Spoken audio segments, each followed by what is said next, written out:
pimpinan daripada Tuhan, supaya hambanya dapat bicara dengan baik sesuai dengan firman Tuhan. Mari kita berdoa. Bapa surgawi, Bapa kami yang baik, Engkau yang kami sembah dan kami sapa hanya dalam nama Tuhan Yesus. Kami bersyukur ya Tuhan atas pimpinan-Mu, penyertaan-Mu. Engkau telah pimpin acara ibadah ini dari awal hingga pertengahan ini Tuhan. Dan juga Tuhan, hamba-Mu akan menyampaikan peran Engkau. Kiranya Engkau juga berkati akan hamba-Mu dapat menyampaikannya sesuai dengan Engkau itu. Berkati juga Tuhan kami yang mendengarkannya.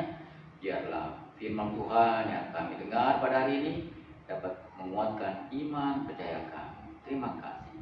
Hanya di dalam nama Tuhan Yesus kami kita berdoa dan bersyukur. Amin. Saudara-saudara kasih dalam Tuhan, sebelum kita percaya kepada Tuhan Yesus, kita dulunya ada orang yang harus dihukum oleh Tuhan. Kenapa? Karena kita berbuat yang tidak sesuai dengan firman Tuhan. Dan Tuhan itu tidak senang dengan orang apa? Berdosa. Orang yang bermengenal Tuhan Yesus secara benar adalah orang berdosa. Dan Tuhan pun tidak pernah bergumul dengan apa? Dengan dosa. Tapi manusia yang sering bergumul dengan apa? Dosa. Katanya, nggak apa-apa Pak, kan dosa nggak kelihatan. Yang benar, dosa nggak kelihatan, tapi perbuatannya kan kelihatan. Atau ada juga yang mengatakan pada saya Pak nggak pernah berbuat dosa, saya nggak pernah berbuat salah. Maksudnya, ya saya terlalu baik hidup saya nggak mencuri, saya nggak pernah memabaukan. Saya orang baik. Itu menurut siapa? Ya menurut saya. Pasti Tuhan akan berkenan pada saya. Oh, enggak juga, saya bilang. Kalau firman Tuhan bilang, kalau dia nggak mengenal Yesus secara benar, adalah orang yang berdosa. Walaupun emang kamu orang yang baik.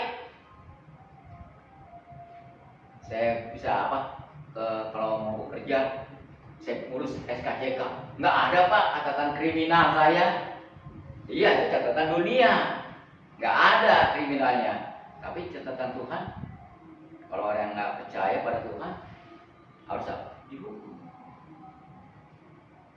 Nah, seperti yang kita lihat di dalam Efesus ya, Efesus pasal yang kedua.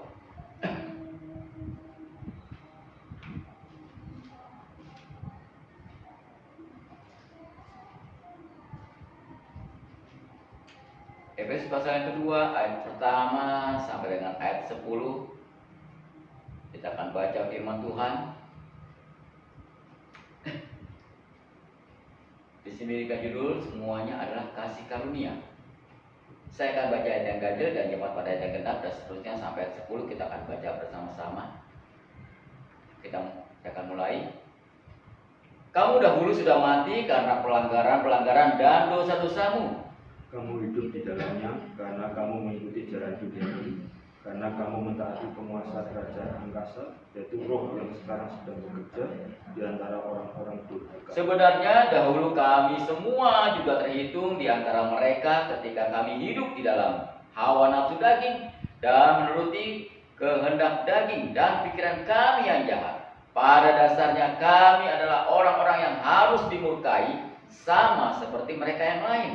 Tetapi Allah yang kaya dengan rahmat oleh karena kasih-Nya yang besar yang dilimpahkannya kepada kita, telah menghidupkan kita bersama-sama dengan Kristus, sekalipun kita telah mati oleh kesalahan-kesalahan kita, oleh kasih karunia kamu diselamatkan. Dan di dalam Kristus Yesus Ia telah memanggilkan kita juga dan memberikan tempat bersama-sama dengan Dia di surga, supaya pada masa yang akan datang Ia menunjukkan kepada kita kekayaan kasih karunia-Nya yang melimpah-limpah sesuai dengan kebaikan-Nya terhadap kita dalam Kristus Yesus. Sebab karena kasih karunia kamu diselamatkan oleh iman. Itu bukan hasil usahamu, tetapi pemberian Allah. Itu bukan hasil pekerjaanmu. Jangan ada orang yang memegahkan diri. Karena kita ini buatan Allah, diciptakan dalam Kristus Yesus untuk melakukan pekerjaan baik yang dipersiapkan Allah sebelumnya. Ia mau supaya kita hidup di dalamnya. Amin. Sekian bacaan firman Tuhan. Dan saya berikan tema pada ini adalah kasih karunia Tuhan pada kita. Ya, hampir sama seperti tema di Alkitab. Tadi saya sudah sampaikan di awal, orang yang belum mengenal Yesus, yang secara benar, dia adalah orang yang berdosa. Itu firman Tuhan, bukan kata-kata saya. Ya, karena di ayat 1 dikatakan, kamu dahulu sudah mati karena pelanggaran-pelanggaran dan dosa-dosamu.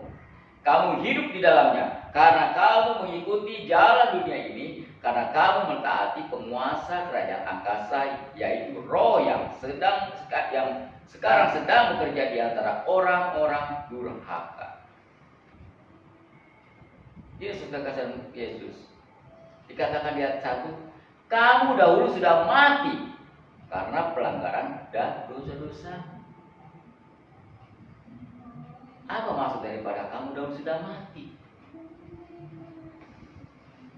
Kata siapa Pak saya mati? Buktinya saya bisa berjalan, bisa berbicara, kemana-mana saya bisa. Apa yang mati? Di sini adalah maksudnya adalah mati apa? Rohani kita. Secara jasmani emang kita bisa keluyuran, tapi rohani kita, kalau kita nggak percaya benar-benar kepada Yesus, kita adalah mati apa? Secara rohani. Dulu saya juga termasuk, ya, karena di dalam ayat 2 juga dibilang, kamu hidup di dalamnya karena kamu mengikuti apa? Jalan dunia ini. Jalan dunia ini bagaimana? Zaman sekarang sama dengan zaman saya masih remaja, beda banget. Sekarang zaman udah canggih, serba digital. Katanya kalau orang nggak mengikuti, wah repot. Seperti saya juga masih gaptek cara teknologi, kurang masuk ke pikiran saya. Karena apa? Nggak satu pencet-pencetan, pencet ini, aduh udah lupa dah saya. Kalau dulu saya pernah remaja juga, sebelum saya mengenal Yesus pun juga sama seperti bilang firman Tuhan, mengikuti jalan dunia ini. Waktu saya remaja, wah luar biasa. Ada namanya apa? Big dance, tari kejang. Saya masih sekolah, masih SMP waktu itu, saya ikuti. Karena apa saya ikuti? Saya lihat pakaiannya enak, wah ya, pakainya bagus, ya, pakai jaket segala macam, pakai ikat kepala, pakai anting. Wah saya ngikutin. Saya mengikuti itu, tapi secara diam-diam, jangan sampai ketahuan orang tua saya. Kalau ketahuan, wah habis saya. Saya ikutin. Wah, pakai ini Pak, anting, pakai ini. Wah, pakai anting, bukan 1 2, berjejer Pak di sini, kiri kanan, kayak orang anak pang Pak. Udah sini, hidung jadi tinggi, kasih lagi ranting sini. Saya lihat di kaca, keren juga saya ya. Menurut saya keren. Oh iya. Wah kita ada gitu pergi. Biasanya ngumpul di Senayan dekat GBK. Di situ saya kenal artis, emang ada. Seperti Kang Fauji, ada lagi September Cahyo. Saya nggak HP yang sekarang ya, bisa dipoto. Kita kalau misalnya mesti bawa kamera, mahal, saya nggak punya kamera. Tapi saya senang bertemu dengan mereka. Tetapi setelah pulang, saya nggak bisa cabut ini semua. Karena banyaknya anting saya lupa satu. Pulang ke rumah, tahu sendiri kalau ibu saya udah marah, wah luar biasa. Dia lihat, kok ada yang mengkilap di telinga saya. Saya dulu nggak pakai anting biasa, pakai yang kayak terbentul modelnya. Dan itu ditindihnya bukan pakai yang sekarang ya, ditembak, itu pakai es batu, kebal, baru ditusuk. Kalau yang sekarang pakai lidah lagi, itu saya belum nggak ada seperti itu. Saya lupa satu anting saya dicopot, Langsung ibu saya bilang, kamu jadi bencong? Enggak. Dari mana jadi bencong? Enggak. Itu pakai anting.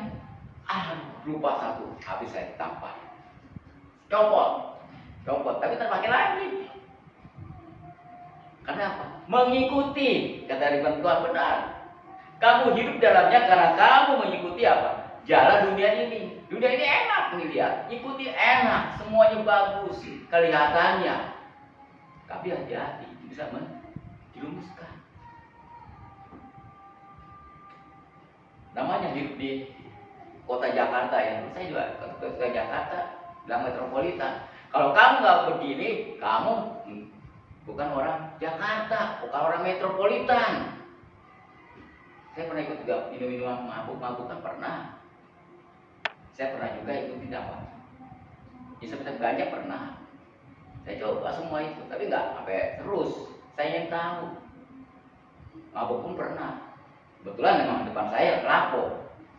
Saya kalau yuk ke sana, seberang, tinggal beli.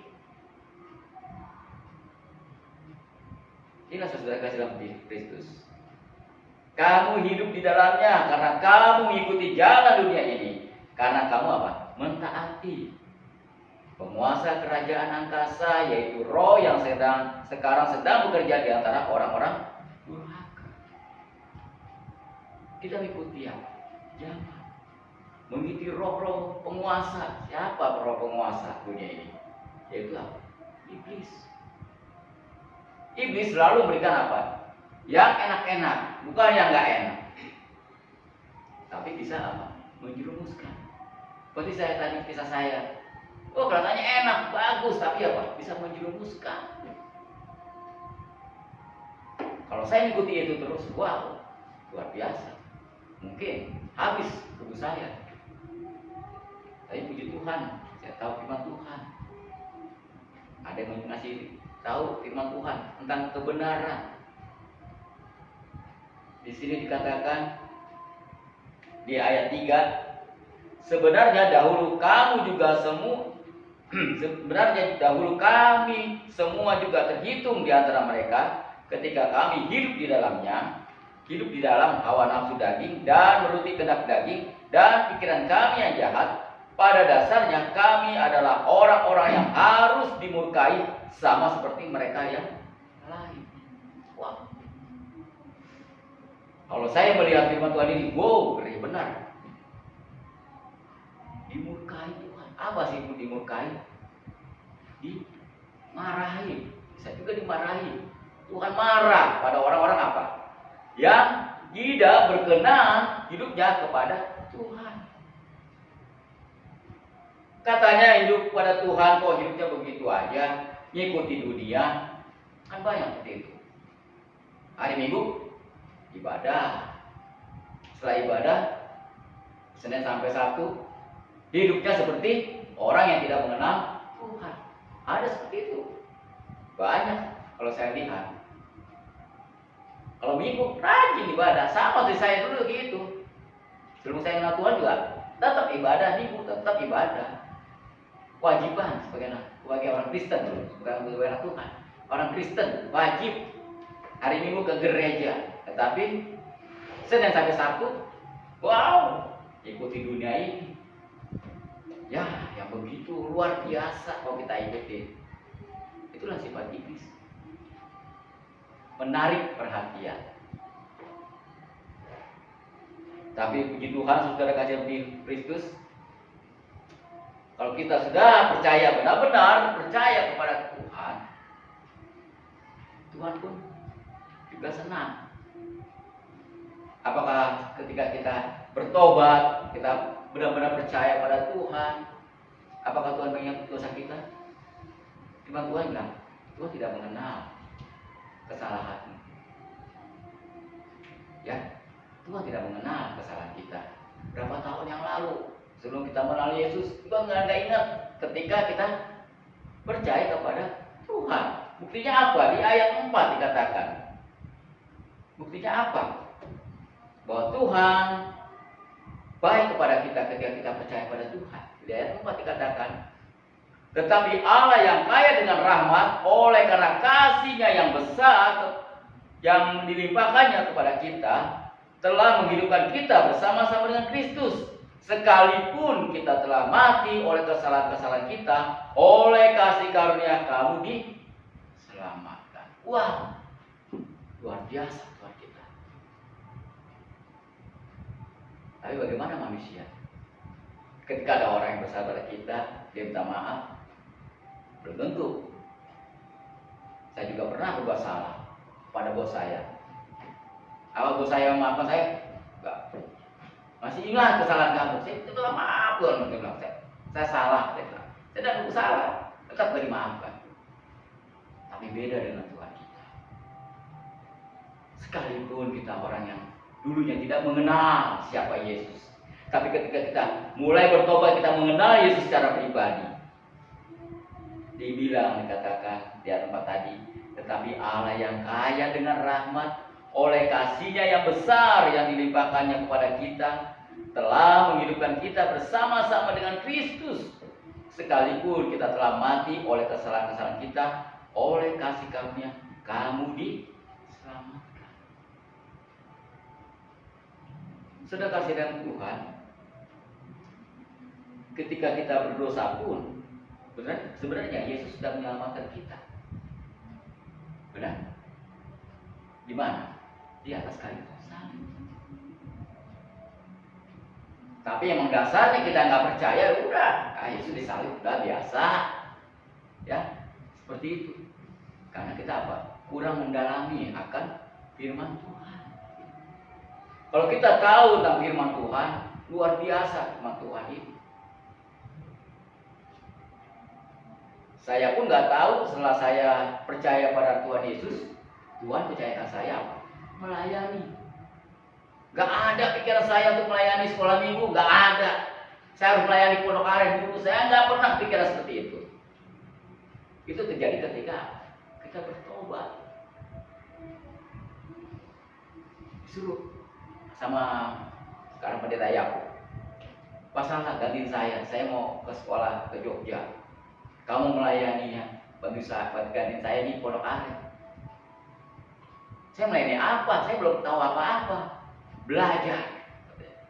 Kamu belajar aja, ngajar aja, nyanyi aja, sekolah minggu udah tahu. Ngajar aja. Untuk apa? Sekolah minggu. Nanti cerita Alkitabnya nanti. Belajar lagi. Saya nggak nolak. Saya bilang, oh siap. Padahal saya belum tahu apa yang salah, apa yang harus saya lakukan. Tapi saya yakin percaya aja sama Tuhan. Udah gitu saya baru tahu jalan pondok aren itu, wow, luar biasa. Nggak seperti sekarang licin. Dulu berbatu-batu. Pokoknya kalau jalan sana saya nggak punya kendaraan, saya mau naik angkot. Jalannya luar biasa. Dari rumah saya makan kenyang, sampai di pondok aren saya lapar lagi. Karena apa? Bergoncang-goncang. Dulu naik angkot. Apalagi kalau angkotnya saya sendiri, nggak sampai dengan tujuan ke gereja, itu dulu tengah jalan.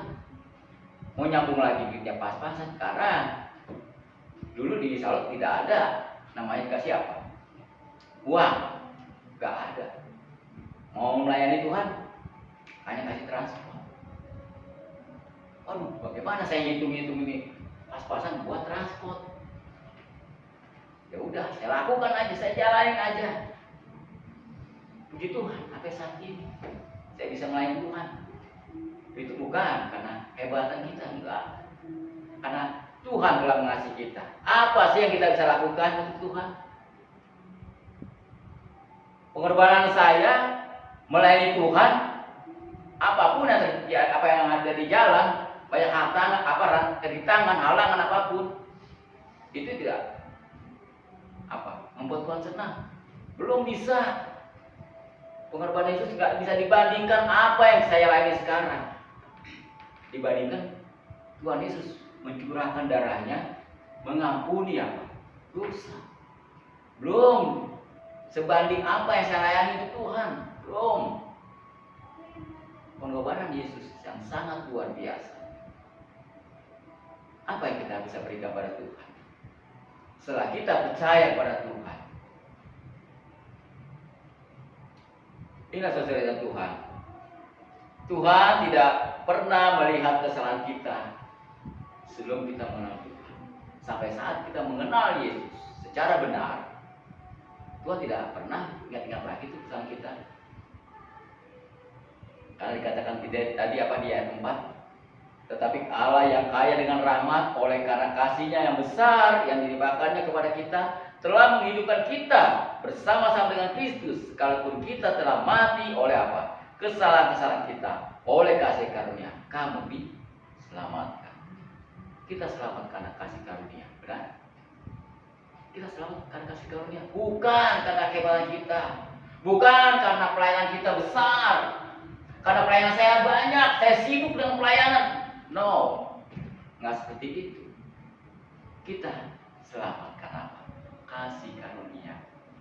Di mana kasih karunia itu didapat? Ketika kita tahu firman Tuhan, ada yang memberitakan firman Tuhan kepada kita, kita respon. Ya, kita respon firman Tuhan. Kita tahu, oh saya dulu berbuat salah. Dari firman Tuhan inilah saya tahu, oh saya pernah buat salah pada Tuhan. Saya pernah ikuti dunia ini, arus dunia ini saya ikuti. Tapi ketika kita percaya pada Tuhan Yesus, kita menerima Yesus secara pribadi, Tuhan tidak mengingat kesalahan kita. Demikian juga kita. Mungkin ada teman kita, saudara kita, berbuat salah kita. Dia minta maaf, ya udah maafkan aja. Nggak usah ingat-ingat masa lalu. Emang kalau ingat masa lalu apa? Menyakitkan. Kalau Tuhan mengingat seperti itu apa? Gua lebih sakit lagi. Kalau Tuhan mengingat seperti itu, wah dulu kamu menghina saya depan orang, wah nggak layak kamu, gimana? Tapi kita puji Tuhan, mempunyai Tuhan yang sangat luar biasa, tidak mengingat kesalahan kita. Dia apa? Mau merangkul, mau menyelamatkan. Karena keselamatan kita bukan karena kehebatan kita, bukan karena perbuatan kita. Kita lihat itu di dalam Efesus 2, ya, tadi juga kita lihat di dalam ayat 8 dikatakan apa? Sebab karena kasih karunia kamu diselamatkan oleh iman. Itu bukan hasil usahamu, tetapi apa? Pemberian Allah. Itu bukan hasil pekerjaanmu. Jangan ada orang yang memuliakan diri. Bukti ya dari firman Tuhan. Kita diselamatkan bukan karena kehebatan kita, bukan karena pekerjaan kita yang baik, tetapi apa? Karena iman. Ya, kalau kita tahu kalau kita tahu dari firman Tuhan, dari mana iman itu? Dari apa? Kita mendengar firman Tuhan. Dan ini pun nyata bagi saya juga. Ketika saya disampaikan oleh firman Tuhan, saya imani perkataan Tuhan Yesus. Nah sampai sekarang puji Tuhan, saya mengikuti jalur Tuhan Yesus, sangat luar biasa, enak. Emang ikut Tuhan tidak gampang, dan Tuhan tidak menjanjikan bahwa ikut Tuhan itu pasti enak. Enggak. Buktinya apa? Ketika saya dulu melayani Pondok Ari itu apa? Jalannya berliku-liku, sakit. Waduh, kalau saya tidak memandang Tuhan Yesus, mungkin saya udah keluar lah. Saya nggak mau yang pelayanan begini, capek. Perginya kenyang, sampai sana lapar. Aduh, saya bilang, tapi puji Tuhan, itu bisa saya bertahan terus. Saudara dalam Tuhan, hendaklah kita juga seperti apa kata firman Tuhan. Apa yang kita lakukan setelah kita percaya kepada Tuhan? Dibilang Tuhan apa? Jangan mengikuti apa? Dunia ini. Dunia ini selalu menjanjikan apa? Yang enak. Tapi hati-hati. Bisa apa? Menjerumuskan. Saya kadang-kadang sering lihat juga di berita banyak orang apa? Yang korup. Apalagi dirinya mengatakan Kristen. Karena apa? Karena nikmat. Nikmatnya apa? Uang. Sebenarnya orang pejabat itu kan sudah ada jatahnya. Dibandingkan dengan saya jauh. Mungkin dia bisa puluhan juta penghasilannya. Dibandingkan dengan saya, oh jauh sekali. Tapi kenapa masih korup? Masih kurang puas.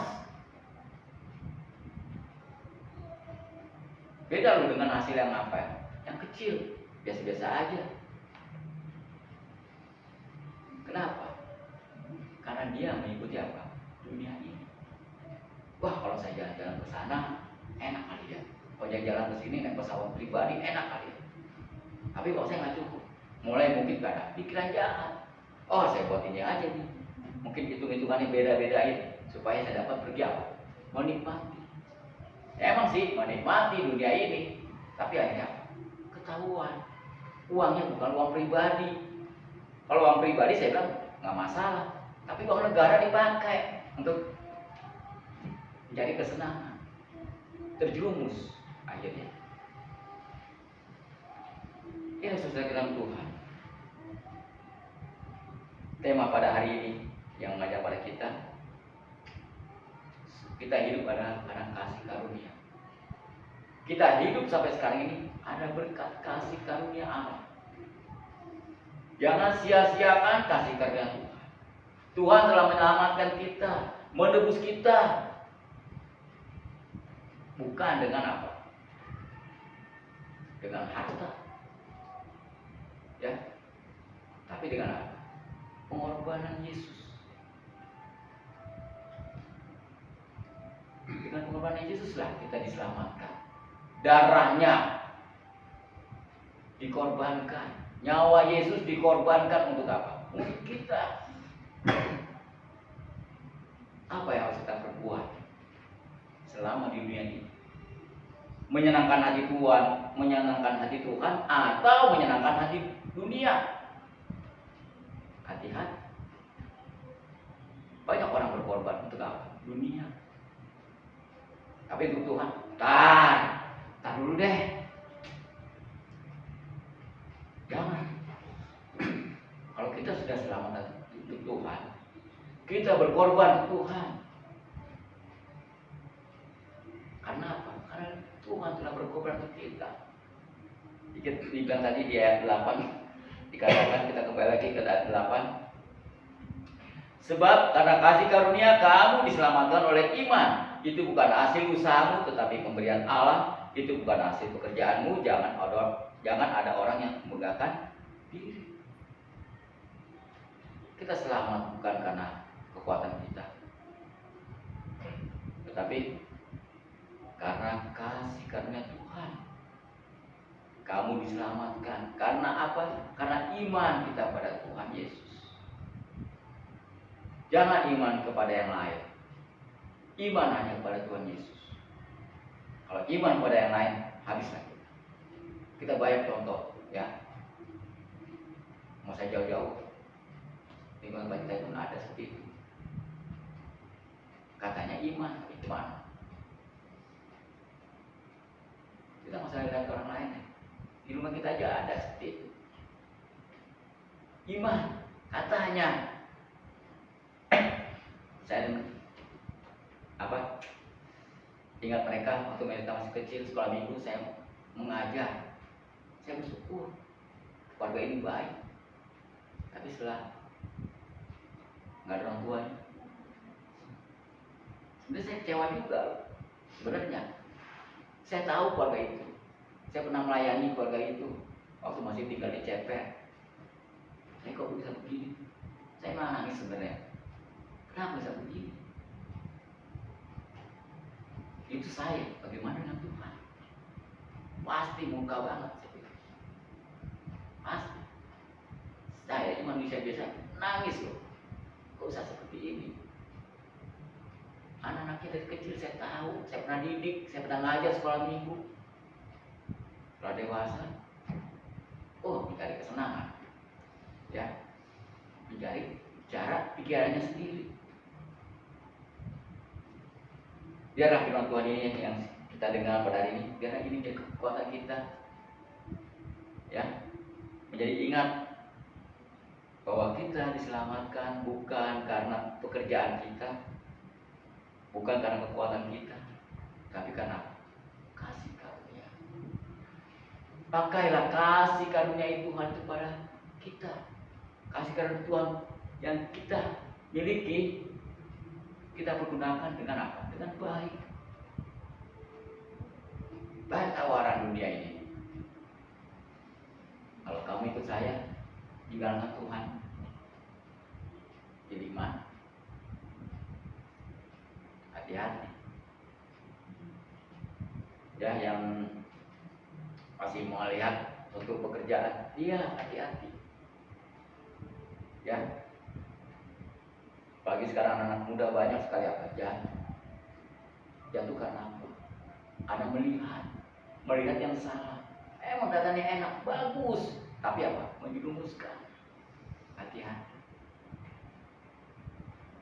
Biarlah firman Tuhan ini yang kita lihat, kita baca, biarlah ini jadi pedoman bagi kita. Karena kalau kita sudah tahu firman Tuhan, kita harus apa? Melakukan pekerjaan baik. Bukan pekerjaan baik supaya kita dihargai Tuhan, supaya kita bebas dari dosa pada Tuhan. Enggak. Kita percaya dulu pada Tuhan Yesus. Setelah kita percaya, kita menerima Yesus secara pribadi dengan benar, kita imani janji Tuhan, baru kita melakukan apa? Pekerjaan baik. Baik di luar sana. Berbuat baik untuk apa? Ke surga. Wow. Gak ada di dunia ini perbuatan baik di hadapan Tuhan, benar? Kita percaya Tuhan Yesus dulu, baru berbuat baik. Dikatakan ayat 10 apa? Karena kita ini buatan Allah, diciptakan dalam Kristus Yesus untuk apa? Melakukan pekerjaan baik yang dipersiapkan Allah sebelumnya. Ia mau supaya kita hidup di dalam. Jadi kita percaya Tuhan Yesus dulu, baru melakukan apa? Pekerjaan baik. Seperti yang Bapak Ibu lakukan. Setelah menerima Yesus, baru kita apa? Melayani Tuhan, benar? Nggak ada tuh melayani Tuhan, baru kita percaya Yesus. Wow, menyimpang dari firman Tuhan.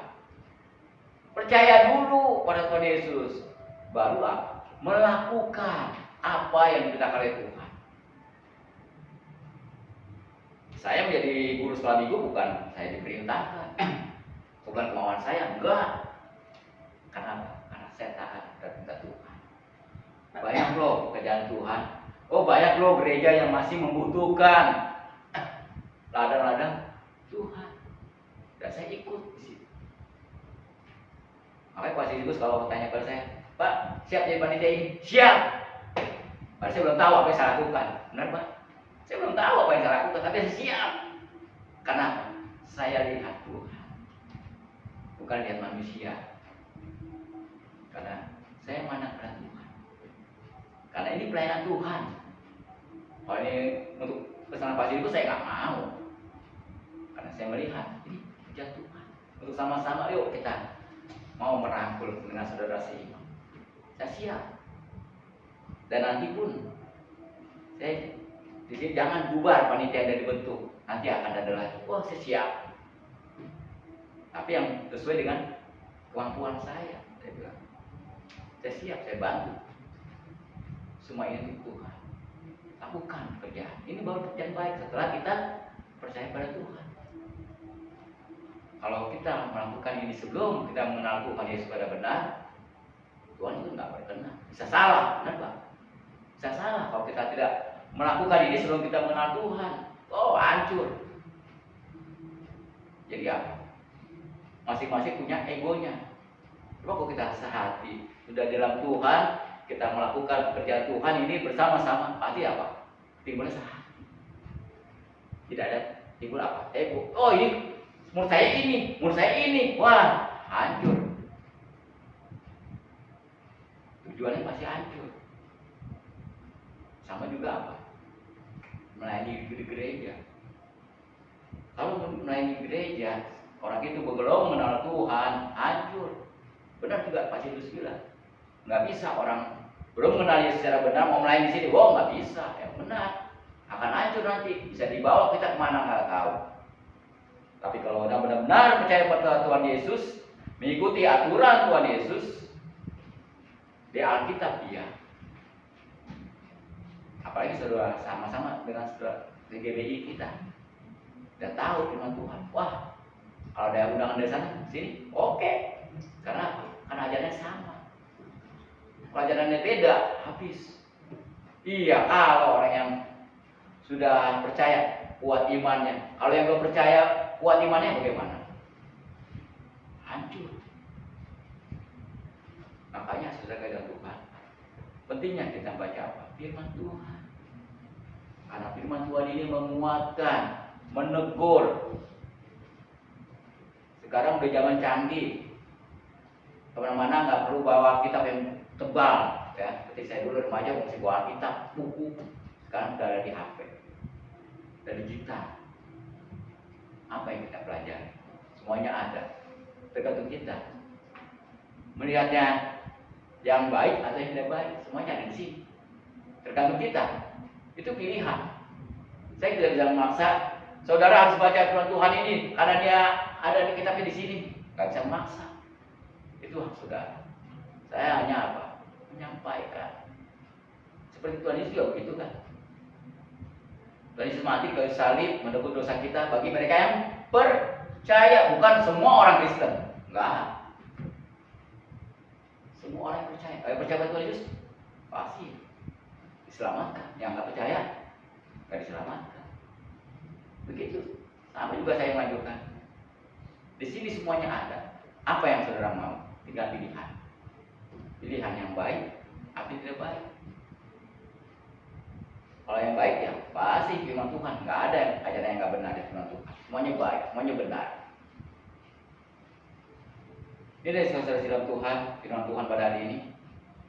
Kita bersyukur kita mempunyai Allah yang begitu mengasihi kita.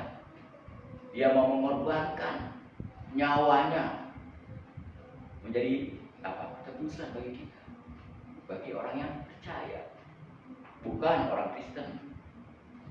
Banyak orang kita tahu tentang pengorbanan Yesus di salib, tapi mereka percaya pada Tuhan Yesus? Enggak juga. Contohnya saya lah. Saya dari kecil Kristen, saya tahu Yesus disalib, tapi nggak pernah saya tahu.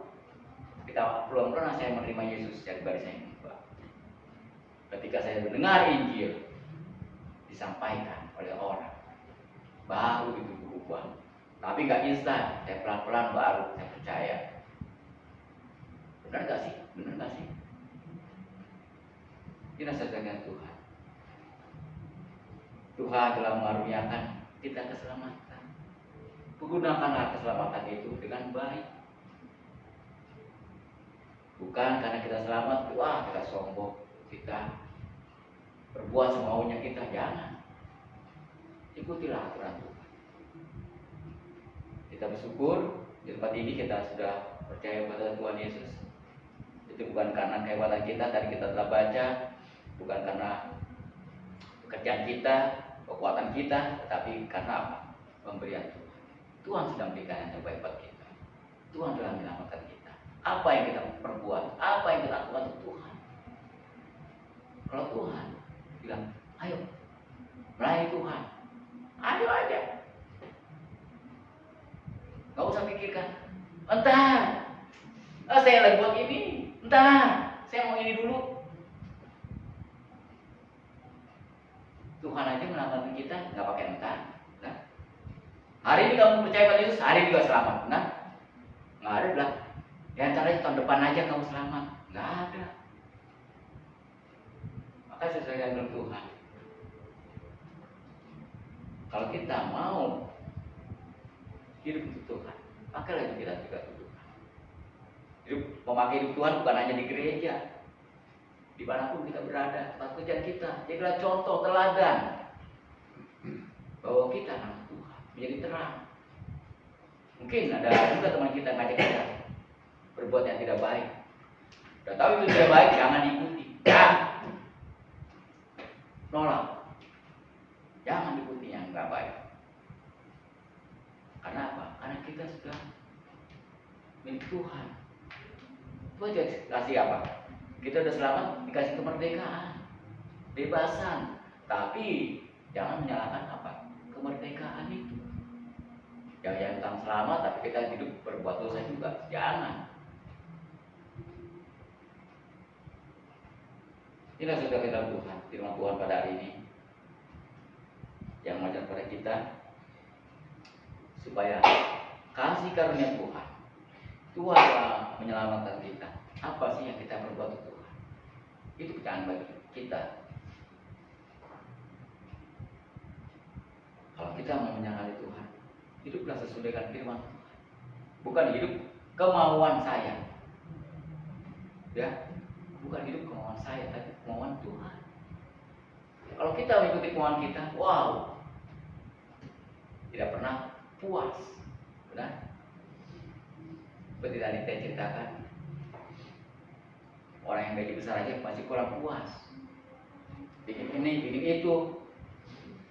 Tapi kalau kita sudah tahu kebenaran Tuhan, oh iya, Tuhan sudah berikan apa? Kasih karunia kepada kita. Cukuplah kasih karunia Tuhan kepada kita. Kita perbuat apa sih yang sesuai dengan firman Tuhan? Kalau ada pelayanan di gereja, ayo kita sama-sama pelayanan. Kita melayani Tuhan. Bukan melayani pendeta kita, enggak. Melayani Tuhan. Kan disebut melayani Tuhan, bukan melayani orang. Kalau melayani orang kenapa? Kecewa. Banyak orang kecewa dalam gereja, banyak. Kenapa? Karena melihat orang. Coba kalau dengan Tuhan, nggak bakal kecewa. Coba kalau saya dulu pelayanan Pondok Aren, saya lihat dulu masih belum pendeta, masih biasa aja, masih penasehat di situ. Kalau saya lihat prestasi itu kecewa saya. Tapi kenapa? Saya lihat Tuhan. Sehingga saya senang. Kalau kalian nggak ada di tempat luar biasa. Dan saya tidak tahu orangnya, saya kenal banget itu. Puji Tuhan, saya bilang, saya kenal dengan orang-orang di mana-mana, saya kenal. Kenapa? Karena saya mau bergaul dengan orang apa? Bagi gereja baptis, saya senang. Kenapa? Karena di rumah aja saya suka bergaul. Ada kebaktian ini, ikut. Ada acara ini, ikut. Nggak tahu duitnya dari mana, nggak tahu. Atau ada aja, ikut aja deh. Atau ada yang ngasih, buat kesana deh. Karena dia tahu, dan berarti bagaimana sih keluarga saya dulu, orang tua saya kerjanya. Biasanya saya masih sekolah loh. Tapi kalau mana-mana saya ikut, tapi nggak tahu uangnya dari mana, nggak pernah saya pikirkan. Atau ada yang nyumbang aja. Yang nggak tahu mungkin dari pelayanan saya, ada yang ngasih, nggak tahu. Kita nggak pernah pikirkan. Yang penting saya ikut aja dulu.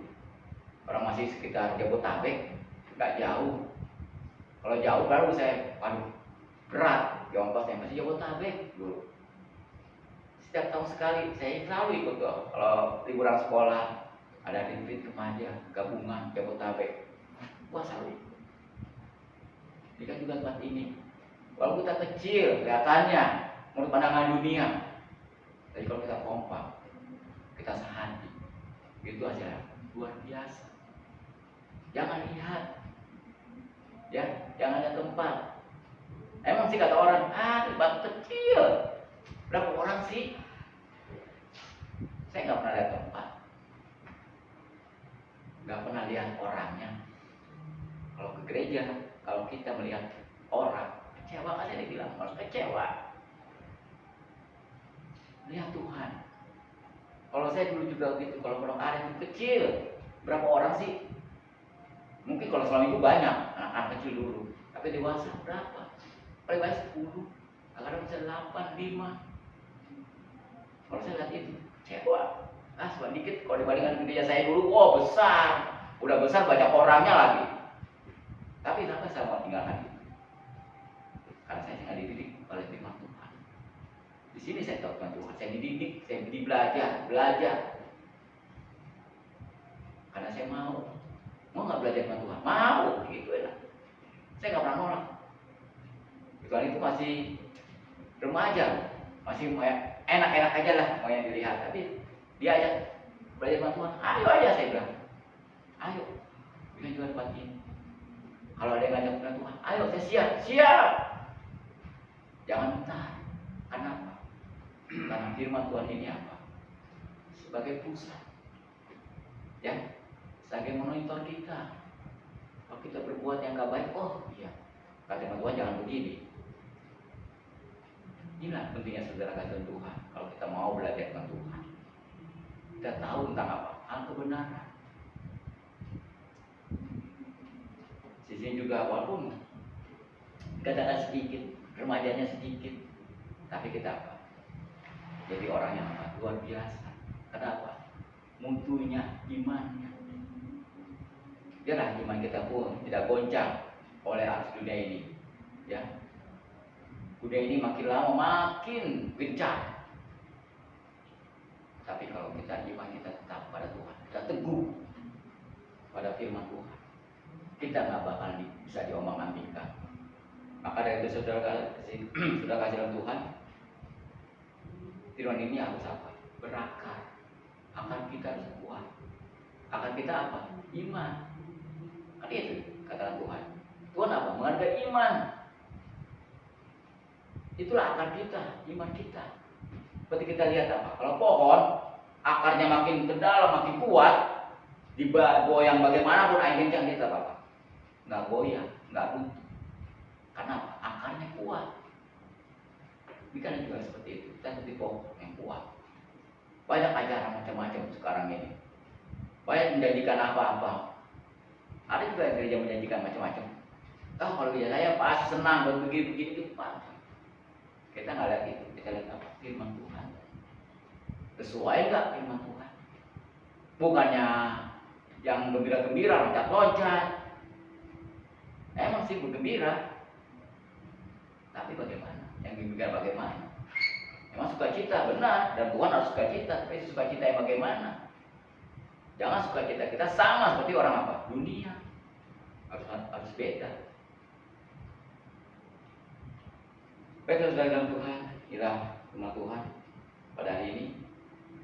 Biarlah firman Tuhan ini yang kita telah dengar, kita tahu bahwa kita diselamatkan oleh kasih karunia. Biarlah kasih karunia Tuhan yang Tuhan berikan pada kita pergunakan dengan baik, dengan benar. Jangan untuk merdeka karena saya belajar sama Tuhan, oh saya bisa berbuat macam-macam. Jangan. Enggak. Pakailah kemerdekaan kita untuk apa? Menyenangkan Tuhan. Menyenangkan Tuhan bagaimana? Bisa juga melayani Tuhan. Apa talenta yang kita bisa berikan kepada Tuhan? Kita bisa nyanyi lagu Tuhan. Kita bisa main musik, main gitar, segala main piano, dikasih Tuhan. Tapi banyak orang bisa ini, bisa itu, pakai dunia lebih senang daripada untuk Tuhan. Kasih Tuhan, nggak ada bayarannya, kan? Saya mainkan musik untuk Tuhan, nggak dibayar. Tapi kalau saya main musik dunia, dibayar. Saya nyanyi di gereja, nggak dibayar. Tapi kalau saya nyanyi di luar sana dibayar. Wah, banyak seperti itu. Emang untuk Tuhan nggak dibayar. Dan Tuhan pun menebus kita, bayar nggak kita? Itu yang kita pikirkan. Tuhan menyelamatkan kita, dibayar nggak sama Tuhan? Kita mau surga, bayar nggak kita ke surga? Kalau Tuhan untuk itu bagaimana? Oh, kamu bayar dulu 1 miliar supaya masuk surga, matilah kita. Tapi Tuhan berikan apa? Gratis. Masuk surga gratis, gak bayar. Masa kita untuk Tuhan, melayani Tuhan? Gak bayar. Masih pikiran seperti itu. Jangan sampai kita seperti itu. Melayani Tuhan, ayo melayani Tuhan. Nggak usah pikir bayaran. Dulu saya juga melayani Tuhan, gak pernah pikir bayaran. Jangan capek, capek. Dari pagi saya malam full. Pagi saya keluar karet, malam sore dibutuhkan apa sih olah. Capek. Jadi orang kerja, saya bilang, saya masih sekolah, tapi saya mau. Kenapa? Saya lihat firman Tuhan. Karena Tuhan telah berkorban untuk saya. Apa sih yang bisa saya korbankan? Pelayanan saya nggak bisa menyamakan dengan pengorbanan Yesus, masih jauh. Biasanya mengeluarkan nyawanya. Kita korbankan hanya tenaga. belum sampai nyawa, bahkan tenaga loh, berarti sampai nyawa. Itu udah dipaku, ditusuk, dikasih duri, nah, kita diapain? Nggak ada apa-apain. Paling jalannya aja yang macam-macam ya, berkelak-kelok, caranya capek. Hanya itu paling tantangannya. Coba sampai kayak Tuhan Yesus, oh kamu ke gereja, disalib kamu, bagaimana? Enggak seperti itu. Maka Yesus bilang Tuhan, baiklah, kita pergunakan kasih karunia Tuhan. Apa sih yang telah Tuhan karuniakan kepada kita? Kita berikan ke Tuhan. Talenta apa yang kita bisa berikan kepada Tuhan? Berikan kepada Tuhan. Jangan disimpan. Jangan entar. Suruh ini antar. Tapi kalau untuk dunia, ayo. Jadi semua itu ada di pihak kita. Kalau kita benar-benar tahu firman Tuhan, kita sudah mengerti firman Tuhan, kita akan tahu pengorbanan Yesus. Inilah kasih karunia Tuhan pada kita. Biarlah kasih karunia Tuhan ini yang kita sudah Tuhan berikan kepada kita pergunakan dengan baik. Semuanya itu untuk apa? Kemuliaan Tuhan. Apalagi nanti kita bulan Desember, yang kita biasa Natal, apa yang kita bisa berikan kepada Tuhan? Tenaga, pikiran. Jangan bilang entar, saya nggak bisa, saya nggak bisa ini. Bukan tuh gembala kok, untuk Tuhan. Kalau untuk pendeta mengapain saya? Untuk Tuhan. Semua itu Tuhan, bukan untuk siapa-siapa.